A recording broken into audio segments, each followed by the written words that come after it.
شریعت کا پابند نہیں ہے جی اور ولی ہے یا نہیں، اس کا فیصلہ تو قرآن پاک نے فرما دیا. صحیح. کیونکہ قرآن پاک نے جو ولی کی تعریف کی ہے جی وہ خود واضح طور پہ موجود ہے. صحیح. یعنی یہ جو فرمایا کہ الا ان اولیاء اللہ لا خوف علیہم ولا هم یحزنون.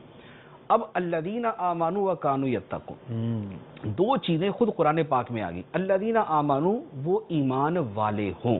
صحیح. اور ایمان والے ہونے سے مراد جو عام درجے کا ایمان ہے وہ نہیں، جو بیسک ایمان ہے وہ تو اپنی جگہ ہے ہی ہے. صحیح. لیکن اس ایمان میں بھی آگے درجات ہیں. ایمان کی پختگی کے، ایمان کی نورانیت کے، ایمان کی روحانیت کے آگے درجات ہیں. ایمان اپنی اس کیفیت کے اعتبار سے کم بھی ہے، زیادہ بھی ہے. ٹھیک ہے، کمیت کے اعتبار سے کم زیادہ نہیں ہوتا، لیکن اپنی کیفیت کے اعتبار سے کم زیادہ ہوتا ہے. ایک ولی کا ایمان جتنا مضبوط ہے، ایک عام آدمی کا ایمان ویسا نہیں ہوتا. ایک عام آدمی بہت ساری چیزوں پہ معاذ اللہ ایمان ہی چھوڑ کے بیٹھ جاتا ہے. صحیح. لیکن ایک ولی سے تو یہ متصور نہیں ہے. بے شک. تو ایمان کامل اسے حاصل ہو.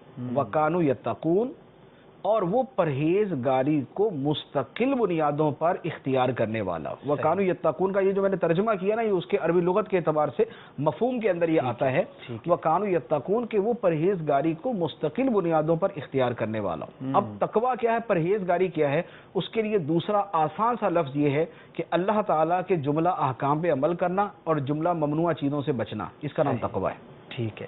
ٹھیک ہے. جملہ احکام پہ عمل کرنا، جملہ ممنوع چیزوں سے بچنا، جب یہ تقویٰ ہے تو اب جو اس کے برخلاف ہے وہ الا ان اولیاء اللہ کے اندر داخل نہیں. لہذا جو شریعت کا پابند نہیں ہے تو لوگ اسے کہیں یا وہ خود اپنے آپ کو کہے یا وہ کوئی اور چیزیں کرے، جو مرضی ہو، بہرحال قرآن پاک کی اس واضح تعریف کی روشنی کے اندر وہ اللہ تعالیٰ کا ولی نہیں ہو سکتا.